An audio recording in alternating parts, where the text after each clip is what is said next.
कहाँ है उर्मिला सनावर? कहीं उर्मिला सनावर की जान खतरे में तो नहीं? अब इन तमाम सवालों के जवाब मिल चुके हैं। अब पता चल चुका है कि उर्मिला कहाँ है, किस हाल में है। दरअसल महिला नेता भावना पांडे ने खुद उर्मिला सनावर से बात की है। भावना पांडे ने इसके बाद एक वीडियो भी साझा किया जिसमें उन्होंने खुलासा किया कि आखिर उर्मिला सनावर कहाँ है, वो किस हाल में है और वो कब तक सामने आएंगी। दरअसल हाल ही में अंकिता भंडारी हत्याकांड को लेकर सोशल मीडिया पर एक ऑडियो वायरल हुआ था जिसमें कई बड़े नेताओं के नाम लिए गए थे और इस ऑडियो में भाजपा के राष्ट्रीय महामंत्री दुष्यंत गौतम पर अंकिता भंडारी केस का वीआईपी होने के इल्जाम लगे थे। इस ऑडियो को अभिनेत्री उर्मिला सनावर ने वायरल किया था। उर्मिला सनावर जो बीजेपी के पूर्व विधायक सुरेश राठौर की कथित पत्नी भी हैं और आपसी झगड़े के बाद उर्मिला सनावर ने ये रिकॉर्डिंग वायरल की थी। इसके बाद से ही उर्मिला सुर्खियों में आ गई और इस वायरल ऑडियो रिकॉर्डिंग के बाद ही उत्तराखंड की राजनीति में भी भूचाल आ गया है। हालांकि वहीं 29 दिसंबर को उर्मिला सनावर ने फेसबुक पर एक भावुक लाइव किया था। रोते हुए उर्मिला ने कहा था कि पुलिस मुझे मारने के लिए घूम रही है, या तो गिरफ्तार करके मरवा देगी पुलिस मुझे। उन्होंने ये भी कहा कि उन्होंने पुलिस और उत्तराखंड सरकार से कहा था कि जहां वो बुलाएंगे वहां वो पेश हो जाएंगी, लेकिन कोई उनकी बात सुनने को तैयार ही नहीं था।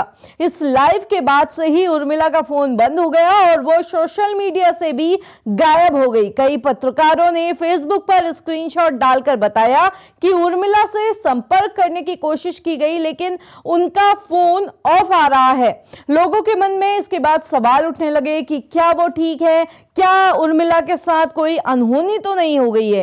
हालांकि इसी बीच 1 जनवरी को महिला नेता भावना पांडे ने एक लाइव वीडियो करके बड़ा दावा किया। भावना पांडे ने कहा कि उर्मिला सनावर जहां भी हैं सुरक्षित हैं। भावना पांडे ने बताया कि आज उर्मिला का मेरे पास फोन आया, मैंने उनसे बात की है। भावना पांडे ने यह भी बताया कि उन्होंने उर्मिला के लिए एक वकील किया है और नैनीताल हाईकोर्ट में उनकी जमानत की अर्जी लगाई जाएगी।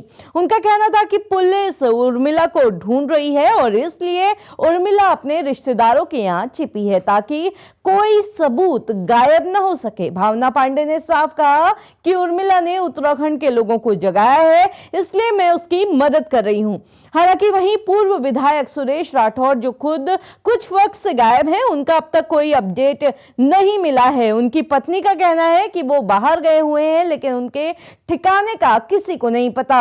अब इस पूरे मामले में सबकी निगाहें उत्तराखंड पुलिस और नैनीताल हाईकोर्ट पर टिकी हुई हैं। आपको बता दें कि उर्मिला सनावर पर उत्तराखंड में 2 मुकदमे दर्ज कराए गए हैं।